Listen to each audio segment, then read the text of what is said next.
আপনার কপাল যতই খারাপ হোক, এশার নামাজের পরে দোয়াটি 11 বার পাঠ করুন, সাথে সাথে ভাগ্য পরিবর্তন হয়ে যাবে। ফজরের আগেই আপনার মনের আশা, আকাঙ্ক্ষা, বাসনা, কামনা পূরণ হয়ে যাবে।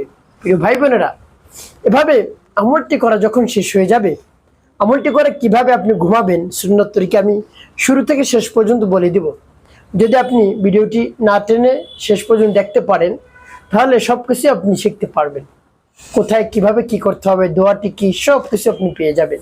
প্রিয় ভাই বোনেরা, আমলটি করতে আপনার 7 থেকে 8 মিনিট সময় ব্যয় হবে, এর বেশি সময় ব্যয় হবে না। তো প্রিয় ভাই বোনেরা, সেই অল্প কিছু সময় ব্যয় করে আমলটি করে আপনি দেখুন কি হয়। আমলটি করে যখন আপনি লাভবান হবেন, উপকার পাবেন, তখন আপনি আনন্দিত হয়ে যাবেন। আপনার চেয়ে আনন্দের আর কেউ থাকবে না। তো প্রিয় ভাই বোন, আমলটি কখন করবেন, কিভাবে করবেন, কোন নিয়মে করবেন, আমলটি করে কিভাবে উপকৃত হবেন আমি বলে দিচ্ছি। তাই বিস্তারিত জানার জন্য, আমলটি শিখে রাখার জন্য ভিডিওটি না টেনে শেষ পর্যন্ত আপনি দেখতে থাকুন, তাহলে সঠিক নিয়মে আমলটি করতে পারবেন। প্রিয় ভাই বোনেরা, আমলটি করতে আপনাকে কি করতে হবে? আপনাকে টাকা পয়সা খরচ করতে হবে না। শুরুতেই উত্তমরূপে পবিত্রতা অর্জন করতে হবে। রাতে যখন আপনি সব কাজ শেষ করবেন, ঘুমাতে যাবেন, এর পূর্বে আমল করবেন। সব কাজ থেকে বিরত হয়ে এরপরে আপনার মাথাকে ঠান্ডা করে একেবারে সব চিন্তা মুক্ত হয়ে এরপরে আমলটি করতে বসবেন। কোথায় বসবেন? বিছানার উপর। উত্তম রূপে পবিত্রতা অর্জন করে বিছানার উপর বসবেন কিবলামুখী হয়ে। পূর্ব থেকেই বিছানাটা সুন্নত তরিকে আপনি ঝেড়ে নেবেন। 3 বার বিসমিল্লাহির রহমানির রহিম পাঠ করে বিছানাটা ঝেড়ে নেবেন। এরপরে বিছানার উপর আপনি বসবেন। বসে সর্বপ্রথম কি করবেন? জীবনের গুনার কথা স্মরণ করে ক্ষমা প্রার্থনা করবেন। হায় আল্লাহ, জীবনের সমুদায় গুনাহ খাতাগুলো মাফ করে দিয়ে অন্তরকে পাক পবিত্র বানিয়ে দিন। আর জীবনে যত ধরনের গুনাহ করেছি, ছোট বড়, দিনে রাতে, প্রকাশ্যে গোপনে, সব ধরনের গুনাহ আপনি ক্ষমা করে দিন। এভাবে যখন বলা হয়ে যাবে, এরপর 3 বার দুরূদ শরীফ সাল্লাল্লাহু আলাইহি ওয়াসাল্লাম, সাল্লাল্লাহু আলাইহি ওয়াসাল্লাম, সাল্লাল্লাহু আলাইহি ওয়াসাল্লাম, ইস্তিগফার এবং দুরূদ শরীফ যখন পাঠ করা হয়ে যাবে, এরপরে আপনি সেই দোয়াটি পাঠ করবেন। যখন পাঠ করবেন, রব্বে কারিমের কাছে বলবেন, হে আল্লাহ, আমার সমস্যা সমাধান করে দিন। যে সমস্যা সমাধানের জন্য আমি আমলটি করতেছি, হে আল্লাহ, আমি একেবারে অস্থির হয়ে পড়ছি, পেরেশানির মধ্যে পড়ে গিয়েছি, কি করবো, দুশ্চিন্তার মধ্যে পড়ে গিয়েছি, আল্লাহ, অভাবগ্রস্ত হয়ে পড়েছি, ঋণগ্রস্ত হয়ে পড়েছি, রিজিক নিয়ে অনেক টেনশন করতেছি, কঠিন রোগে আমি আক্রান্ত হয়ে পড়েছি, আল্লাহ, আপনি কঠিন রোগ থেকে মুক্তি দান করুন। এরপরে আমার সন্তান অবাধ্য, সন্তান কথা শুনে না, স্বামী অবাধ্য, স্ত্রী অবাধ্য, সংসারের মানুষগুলো তিলে তিলে শেষ হয়ে যাচ্ছে, সংসারের মধ্যে রহমত নাই, বরকত নাই, আল্লাহ সবকিছু আমাকে দান করুন। এভাবে রব্বে কারিমের কাছে বলবেন, হে আল্লাহ, আমি তো অনেক কঠিন বিপদের মধ্যে পড়ে রয়েছি, চতুর্দিক থেকে আমার উপর বিপদ আর বিপদ, কোনোভাবেই আমি উপরে উঠতে পারছি না, আপনি এই সমস্যা সমাধান করে দিন। এভাবে বলবেন, বলে তারপর দোয়া পাঠ করবেন। পাঠ করে পরবর্তী কি কি করবেন বলে দিচ্ছি, আগে দোয়াটি বলে নেই। বিসমিল্লাহির রহমানির রহিম, ইয়া কাদিয়াল হাজাত, ইয়া কাদিয়াল হাজাত, ইয়া কাদিয়াল হাজাত।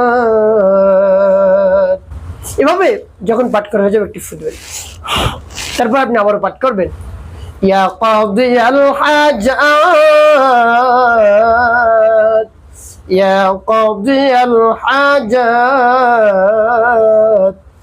ইয়া কাদিয়াল হাজাত। পাঠ করা।